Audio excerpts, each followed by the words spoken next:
5 seconds. This seminar to discuss parliamentary democratic forms of government is a very good move. I have looked at the heads of discussion on which papers have been received. They are interesting aspects of parliamentary democracy, but it seems to me that they deal with somewhat superficial aspects of the question.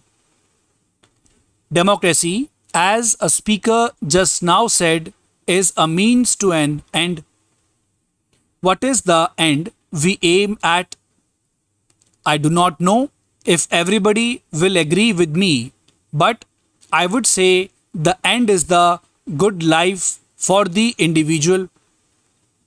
What form it should take can be argued about, but the good life certainly must imply a certain satisfaction of the essential economic needs which will release him from continuous oppression and which will give him a chance to develop his creative faculties.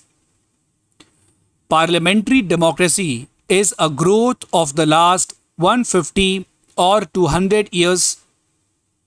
We must remember that even in England, the franchise was strictly limited till recently. 20 or 30 years ago, a small percentage of the population had the vote. Even now, in quite advanced countries, women who form half the population do not have the vote.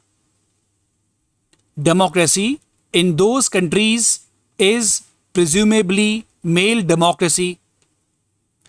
It needed many struggles before democracy in the 19th century could widen out from the strict confines of certain classes. As the franchise was extended, the representatives chosen also ceased to belong to the higher classes. It is only in the last 30 years or so that adult franchise has come into being in a number of countries. This period is not long enough really to tell us what the ultimate effects of the universal franchise are likely to be in solving problems. Problems are solved not merely by the governmental structure being good, but by the quality of human beings, their education, and their character. The machine can, at best, make it easier for those qualities to develop and remove any elements which suppress growth. In the past, democracy has been taken chiefly to mean political democracy, roughly represented by the idea of every person having a vote. It is obvious that a vote by itself does not mean very much to a person who is down and out and starving. Such a person will be much more interested in food to eat than in a vote, his democratic right. Therefore, political democracy by itself is not enough except that it may be used to obtain a gradually increasing measure of economic democracy. The good things of life must become available to more and more people, and gross inequalities must be removed. That process has no doubt gone on for some time in countries where there is political democracy. One of the basic revolutions of the world has been the Industrial Revolution, which has changed the texture of human life. But people's minds lag behind events. Sometimes the person who considers himself most revolutionary is very conservative, that is, he holds on to things regardless of the changing conditions. The French Revolution came with a mighty bang, frightened Europe, and created innumerable waves of thought which affected Europe for almost the next 100 years. Again and again, in the rest of Europe, there were waves of revolutions following the ideas of the French Revolution, but they ended up as petty revolutions. Even the French Revolution, when it occurred, was rather out of date in the sense that something bigger was happening behind it, the Industrial Revolution. The leaders of the French Revolution were hardly conscious of the Industrial Revolution that was in its early stages. They were thinking mainly of political problems. For a considerable time after the French Revolution, while the Industrial Revolution was working its mighty change, the thinking of people was governed by the slogans and ideas of the French Revolution. Something big has happened in the structure of human life with the coming of atomic energy. We may take this as the consummation of the industrial age.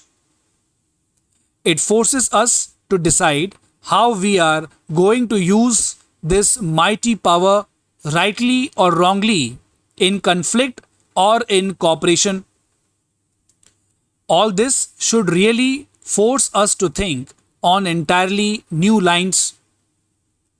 We have to decide how to face these problems and not continue to think of petty matters. We believe in democracy. Speaking for myself, I believe in it first of all because I think it is the right means to achieve ends and because it is a peaceful method. Secondly, because it removes the pressures which other forms of government may impose on the individual. It transforms the discipline which is imposed by authority largely to self discipline. Self discipline means that even people who do not agree accept solutions because it is better to accept them than to have conflict. It is better to accept them and then change them if necessary by peaceful methods.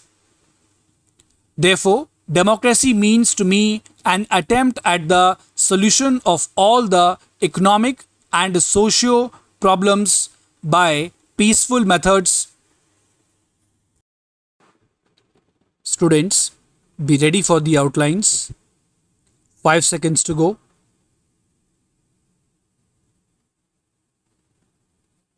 Seminar, superficial, franchise, seized, suppress. It is obvious that starving, economic democracy, industrial revolution, French Revolution, again and again, conscious, consummation. First of all, it seems to me, oppression, presumably, adult franchise, chiefly, roughly, political democracy, inequalities, texture, innumerable, out of date, atomic energy, rightly or wrongly, transforms.